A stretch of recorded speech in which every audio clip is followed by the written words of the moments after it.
ओम नमः सिद्धेभ्यः। प्राकृत अनुरागी सभी महानुभावों को मेरा डॉक्टर पुलक गोयल का यथा योग्य अभिवादन, सादर जय जिनेन्द्र।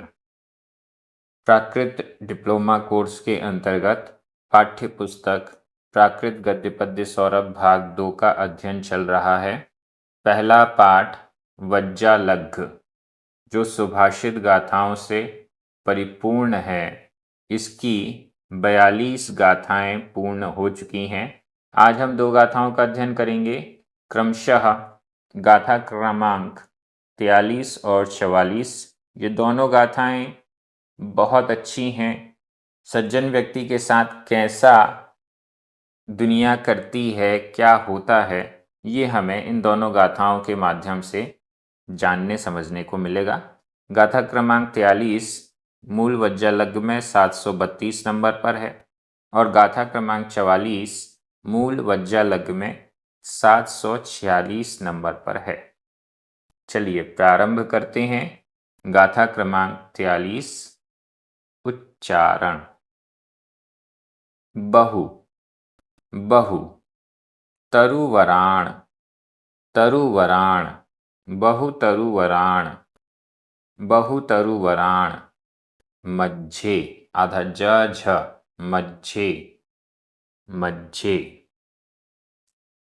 चंदन विडवो चंदन विडवो चंदन विडवो, भुयंग दोषेण भुयंग दोषेण, छिज्झई छिज्झई आधा झ, छिज्झई, निरावराहो निरावराहो, साहु साहु व साहुव साहुव, असाहु संगेण असाहु संगेण,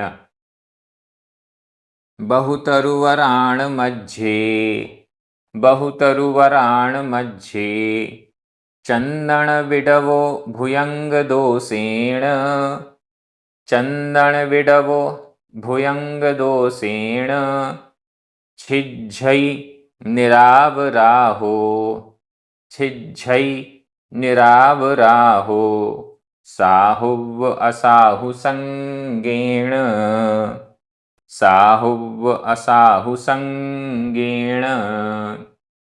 बहुत अच्छी गाथा है। छिज्झई छिज्झई, छीला जाता है, नष्ट किया जाता है, काटा जाता है। छिज्झई काटा जाता है। कौन काटा जाता है? ऊपर वाली लाइन में चलते हैं। प्रथमा विभक्ति का एक वचन कौन सा है? बहुतरुवराण नहीं, मज्झे नहीं, चंदन विडवो, हाँ जी, चंदन विडवो, ये प्रथमा विभक्ति का एक वचन है।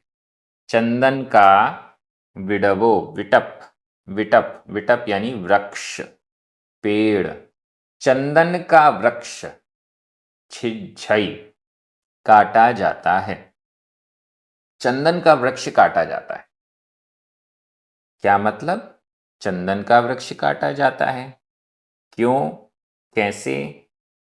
बहुतरुवराण मज्झे, बहु बहुत, तरुवरों के बहुत तरुवरों के, बहुत बड़े बड़े विशाल वृक्षों के, मध्य मध्य में, आसपास बहुत सारे बड़े बड़े वृक्ष हैं, उन सब के बीच में भी चंदन विडवो, चंदन का विटप, चंदन का वृक्ष, भुयंग दोषेण, पहचान कैसे हुई कि ये चंदन का वृक्ष है?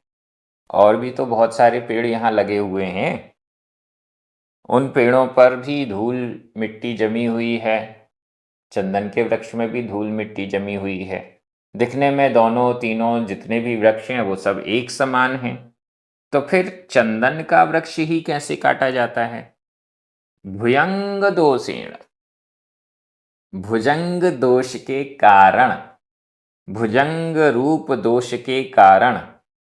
पूर्व की गाथाओं में बताया गया कि चंदन के वृक्ष पर बहुत सारे भुजंग आसपास रहते हैं, लिपटे रहते हैं, वो उसके तने को छोड़ते ही नहीं हैं।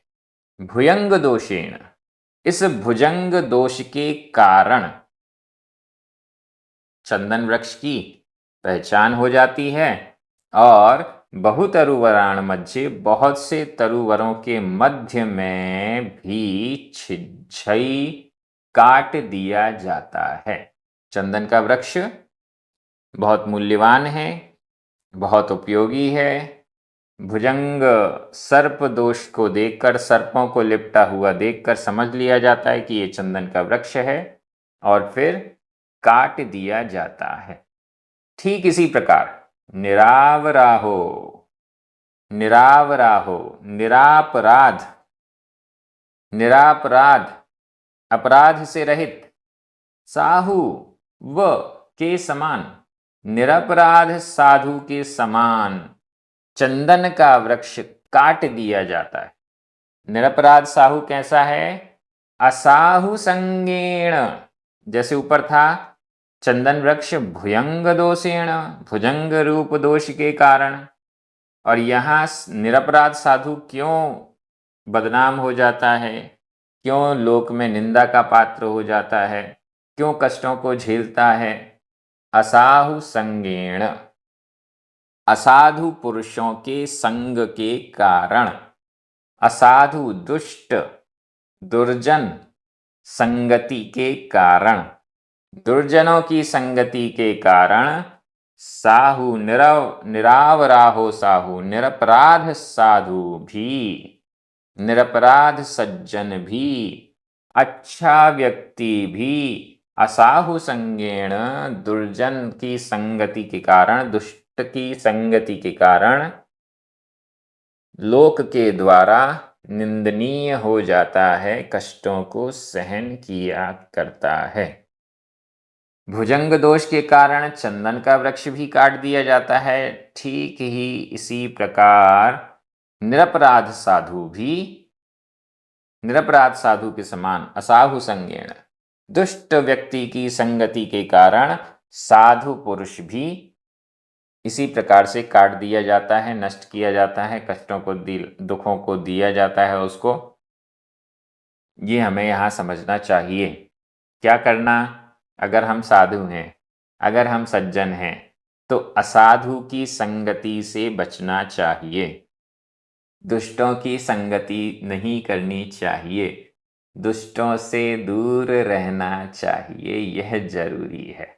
दुष्टों के साथ रहेंगे तो फिर निरपराध होते हुए भी हमें फल भोगना पड़ेगा, जैसे चंदन का वृक्ष काट दिया जाता है।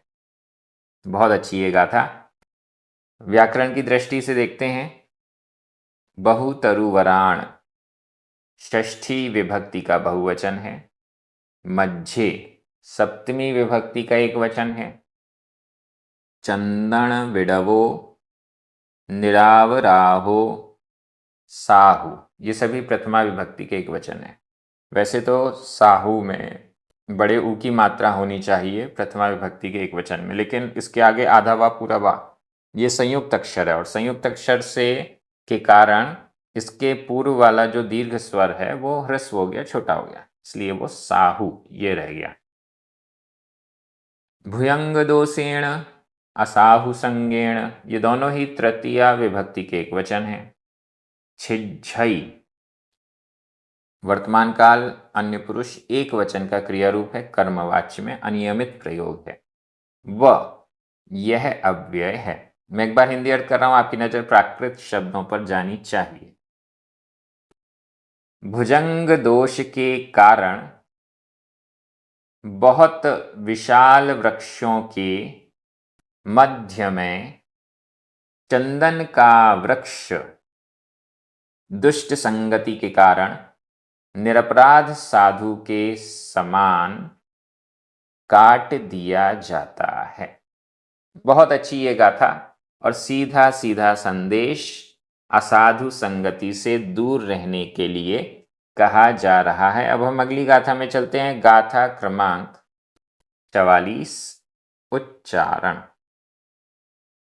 रयणायरेण, रयणाय ऋण रयणम रयणम परिमुक्कम आधा का पूरा का परिमुक्कम जयी वि अमुणीय गुणेन अमुणीय गुणेन तः वि हु मरगय खंडम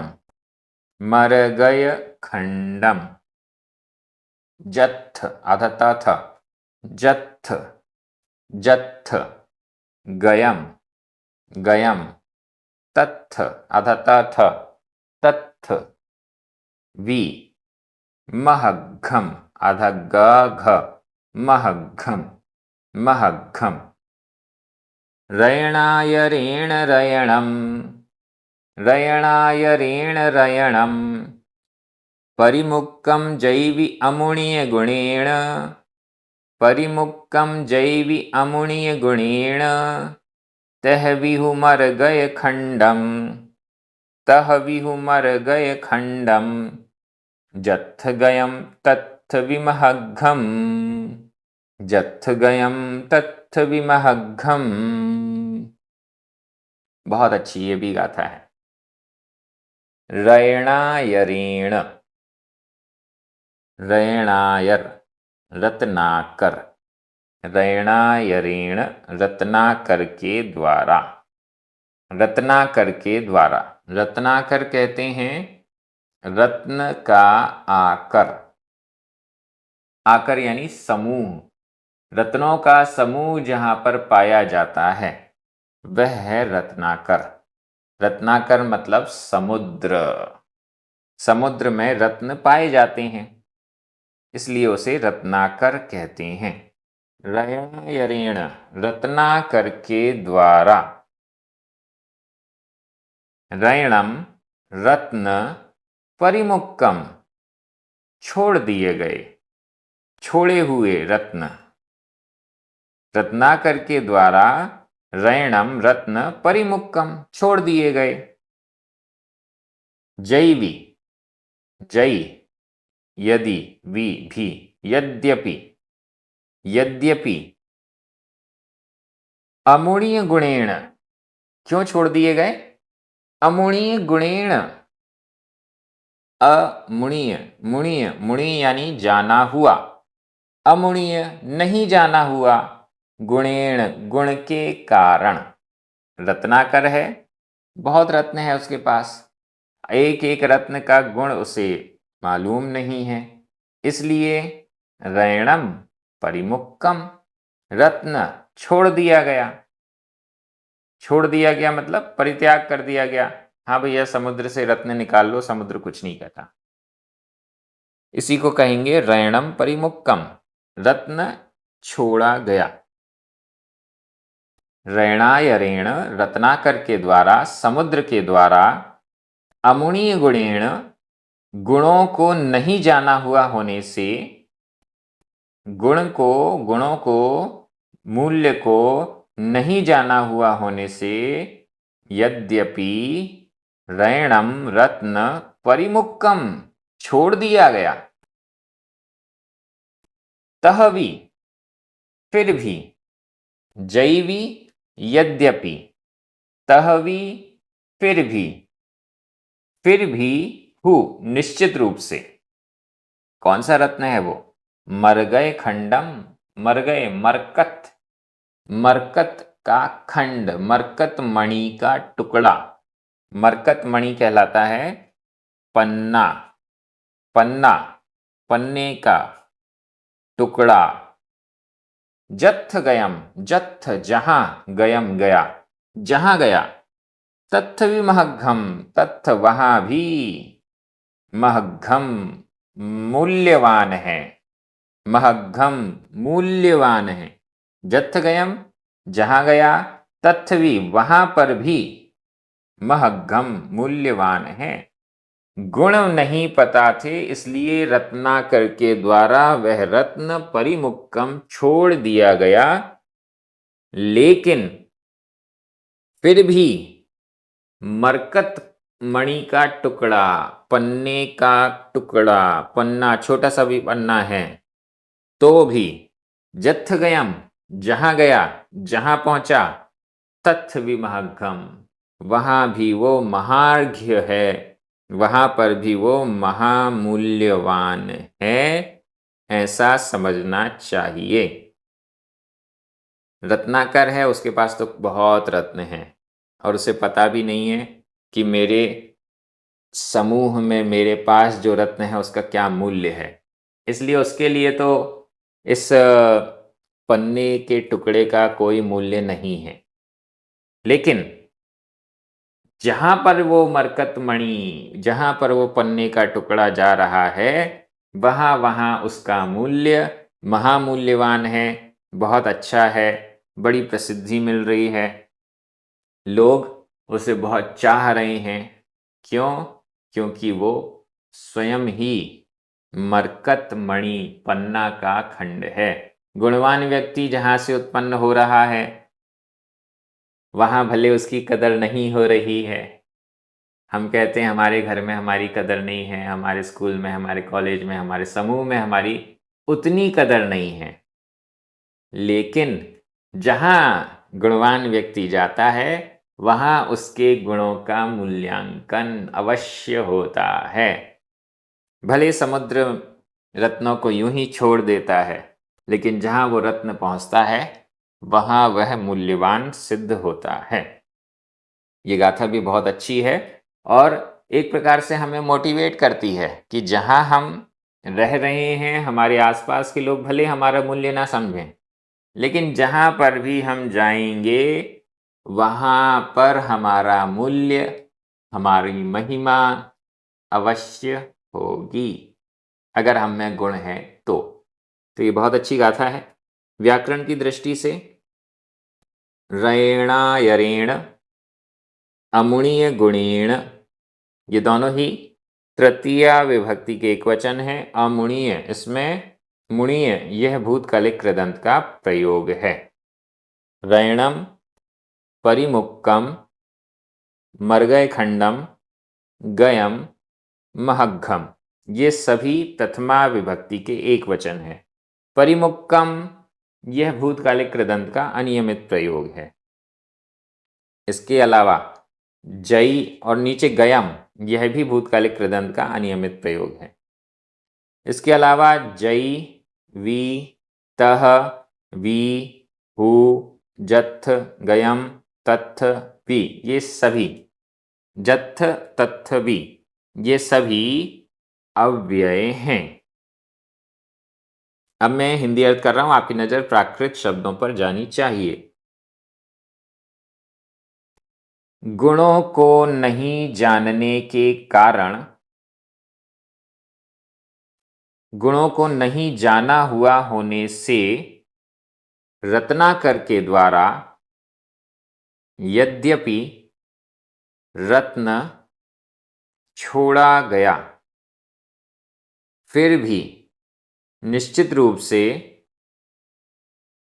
मरकत पन्ने का टुकड़ा जहां गया वहां भी मूल्यवान सिद्ध हुआ। हम भी जहां जाएं वहां हमारा मूल्य हो, वहां हमारी महिमा हो, हम में ऐसे गुण हो कि हर व्यक्ति हमारी महिमा, हमारे गुण को समझे, हमारे मूल्यांकन करे, हमें अच्छा माने, हमें सज्जन माने, ऐसा हमें प्रयास करना चाहिए। ये कोर्स बहुत अच्छे से चल रहा है, धीरे धीरे हम आगे बढ़ते जा रहे हैं और हमारा पहला पाठ जिसमें केवल 50 गाथाएं हैं वो बहुत जल्दी पूर्ण हो जाएगा। आप सभी बहुत अच्छे से अध्ययन कर रहे हैं, इसी प्रकार से ये अध्ययन आगे बढ़ता रहेगा। प्राकृतिक डिप्लोमा कोर्स के ये वीडियोस हैं, इसी प्रकार से आगे आते जाएंगे। सभी को जय जिनेंद्र।